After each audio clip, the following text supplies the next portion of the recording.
Hi everyone, welcome to Gaming Explained. Today in this video I'm going to guide you through how you can view the designs that you have made on Superstylist game. So let's get started.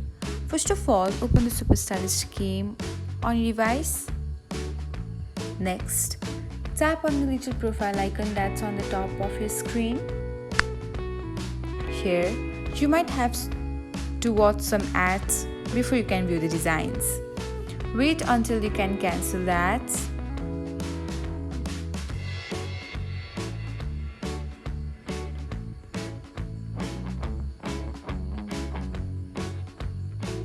And once you do, you can find designs option. Tap on it and that's it. If you have created any designs for a contest, the designs you've made will show up in the screen. Thanks for watching. Don't forget to subscribe to our channel so that you'll never miss another update.